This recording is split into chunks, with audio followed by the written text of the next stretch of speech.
surgical margins as they approach their prostatectomy.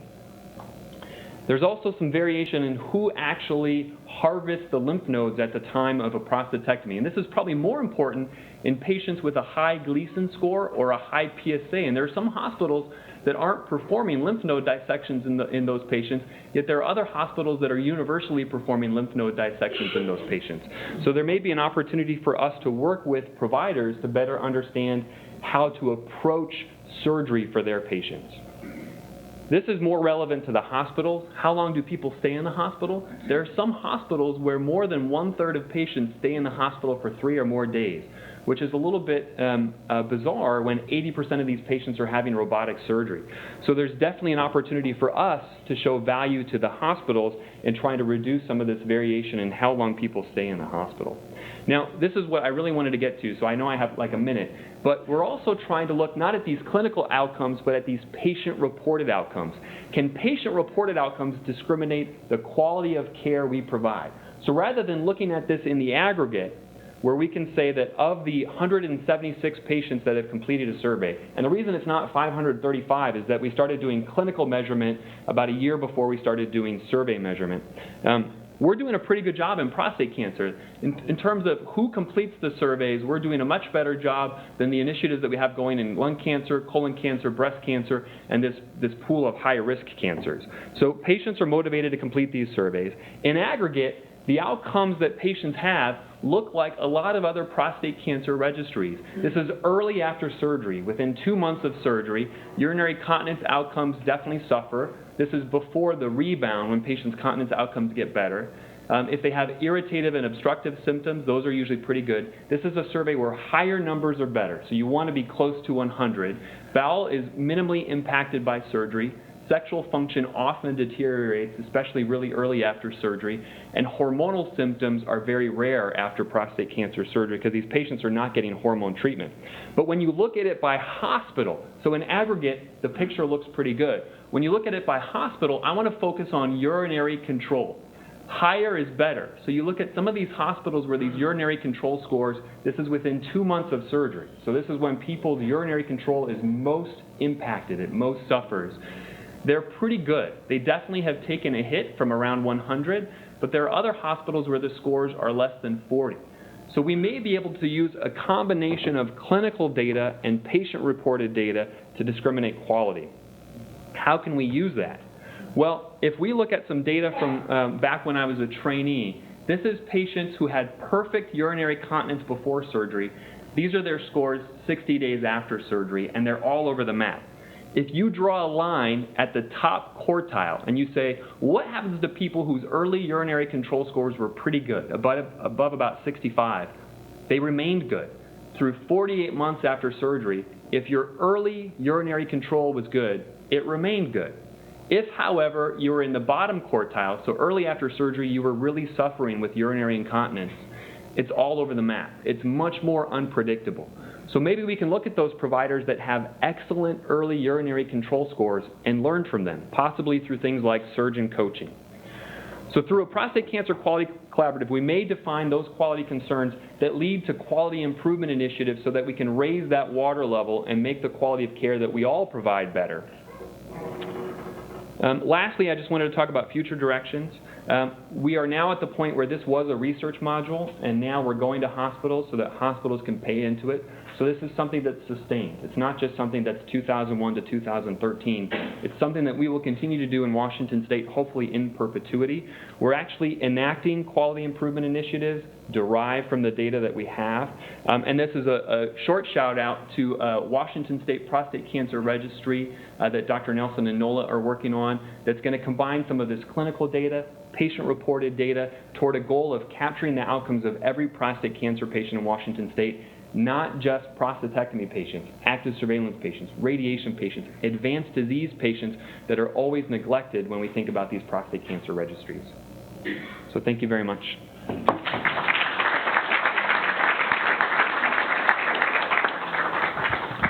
So we'll get the 4 speakers up here in the front, Dr. Russell, et cetera. And we'll open it up to questions, and we'll start early. Well, we'll start in the back. Let's go right there, and then over here. Well, right there? Oh. Yeah. Hi. These are all very interesting talks, and based on them, I have prostate cancer. If I don't do anything about it, I probably won't get any worse, according to one of these guys. Or I should have proton therapy because it's the latest, greatest, according to another one. And I want to check which doctor and which hospital are the very best place to do this, and I don't want to see anybody else, so all those other guys are going to be out of work. This is baffling to me. And so, for example, this registry that you're putting together, you know, is that really available to the general public? Probably doctors don't want the general public to see that. I'm totally confused. I don't know. All of you can probably speak to that. I mean, Dr. Lange, for example, you decided to have surgery or to have some prostate action taken. So did you decide you aren't a turtle, you're a bird, or what? Well, we debate that all the time. I was probably a turtle, but my dad lived to be 97, and I'm not too sure what my turtle would have done. So I'm happy I had it because I am a better spokesman. Why did I have surgery? Because I'd have got assassinated by my friends if I had radiation. But Dr. Russell assures me that I would have been invited to a lot of radiotherapy meetings and got a lot of honorariums.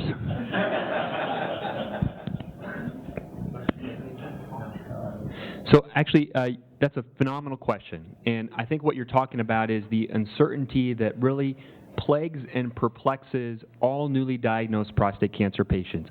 So I can tell you what we are hoping to do about it, and it gets into this realm of decision support. How can you as a patient find things out there that help you make the right decision for you? And traditionally, these support aids have sort of taken a one-size-fits-all approach. Like, well, we know that radiation might cause more irritated urinary symptoms and surgery causes more continence symptoms. But one thing that we're trying to do is create personalized decision aids.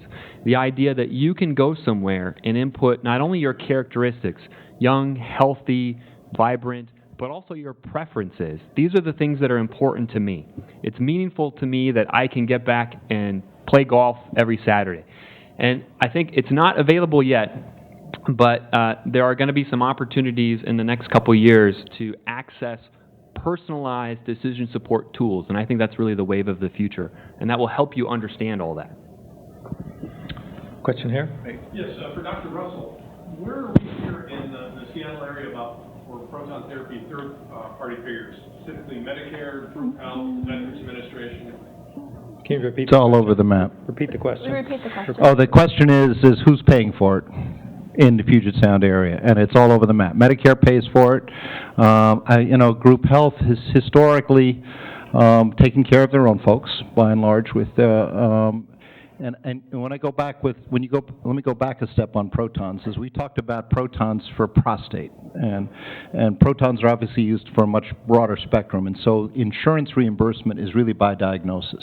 If you're a growing kid who has a brain tumor, a spine tumor, along that line, I think everybody in the state is paying for it, because there's no question that this dose going in and stopping and not coming out the other is an unequivocal improvement for growing children and growing organs. And it comes to prostate, where we've talked about, there are a number of different choices, there are good outcomes, there are different metrics. Some insurers are choosing to pay for it, and some are not. What's the controversy? Cost. A linear accelerator costs $3 million to build. A proton vault costs $30 million to build. It costs more to give protons. Ironically, it doesn't cost 10 times as much. It costs about 50% more.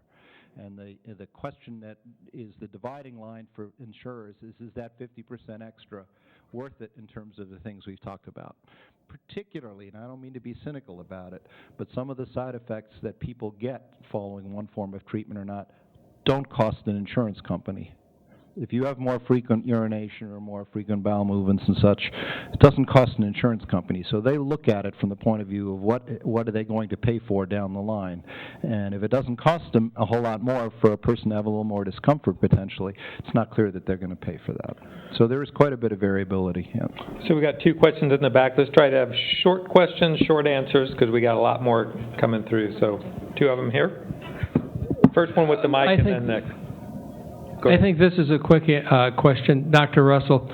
Are you doing studies, work on repeat? Say, for instance, if you've been treated by proton therapy once and there's a recurrence, do you go back and get more proton therapy?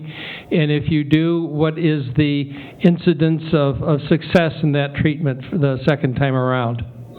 I generally re-irradiating an area is challenging. There are a number of ways that this has been done historically. I think the greatest probably single individual experiences have been on using radioactive seeds in a person who's had prior external beam radiation as a secondary approach. It's not without its hazards because these protocols are designed on the get-go to give you as much dose as your normal things can understandably take. And though over time your body heals and your body develops a certain degree of forgiveness for second treatment, our preference is usually not to use radiation a second time around. We've typically been more interested in doing either surgery when that's appropriate, and our gang will operate on previously irradiated folks and do prostatectomies, or cryosurgery if surgery is not a good idea, and Dr. Lin is doing freezing procedures on folks in that situation. Next question in the back, yeah, go ahead. If you are having radiation therapy, this is a twofold question, but and it's not successful, can you use proton? Can we go your way, and is it going to be successful? Question one. That's it. So again, generally, if you've had already radiation, would I use protons as a second? I'd be looking around for other things. Okay. And then question, and this isn't maybe a question, I'm standing in the lines then as I say this. I've been treated by the University of Washington, or all this cancer stuff that's here. They have no cooperation with any other hospital. I'm experienced that, where they have refused to give the information out. Is that going to change? It's too late for me. I've had to go a different route. Is that going to change? Because I know there's no cooperation from hospital to hospital. I think you may have had an unfortunate case. We commonly get records and we commonly send records. We have patients get second and third opinions throughout the city and throughout the state. One thing that is clearly changing is electronic medical records. So the university is now going through a sea change in how patient records are handled, and there's an automatic button if a patient consents. There's a network of hospitals, certainly throughout the city, that can immediately look at your records if you consent to have that happen. So I'm sorry you had a bad outcome, but I would guess that that's quite unusual. Well, no, I'm not the only person. I'm just speaking because it's me, but I listened to this through my cancer treatment, especially from this end. Okay. So a couple quick questions, and then we'll come back here. So for Dr. Lin, how much variability should you expect or anticipate when you have standard biopsies repeated over time, for example, in active surveillance? How much variability do you see? Well, we're just looking at the variability in our cohort. So there's 1,000 men that have been getting serial biopsies basically every year for the first couple of years. I think the easy answer to that is there's quite a bit of variability. In general terms, if a man has known prostate cancer and it's small prostate cancer and slow prostate cancer, if he has a biopsy, there might be a 25% chance that that biopsy is actually negative and no cancer. Okay, so that's that variability at the front end. We know that it's not as if the patient does not have cancer, we just missed it. There's some questions earlier about MRI-guided biopsies. We'll have that technology here, and many places are looking at whether that improves the detection of prostate cancer. But there are clearly men that have a slow, low-grade cancer, and then the next biopsy is negative, or they have a slow cancer, and the next biopsy just shows the same thing. And then there are even some that we've followed very long that have what appears to be a slow, low-grade cancer. It looks a little worse than the next biopsy. They decide to continue in active surveillance, and the next biopsy shows the same as it was the first time. So there is a fair amount of variability. I think we don't sample the prostate as well as we could, and we're getting better at it, though. And I think that's the reason for active surveillance. It's that first biopsy may not tell you the entire story, so the disease may change over time. So another active surveillance question, is active surveillance appropriate for someone with a PSA of 14, a Gleason 3+4 in 2 cores out of 12. Yeah. So typically, and I didn't draw that on a previous symposium that we had here, and Dr. Lange alluded to it with his presentation. Typically what we do is we say if a man has a PSA over 10, and typically not the classic person for active surveillance, or a Gleason of 3+4 or more. So in other words, it's not a 6. It's not a Gleason 6. Typically, we don't have those as active surveillance candidates, typically. However, you saw in our cohort of 1,000 men, there are about 100 that are like that.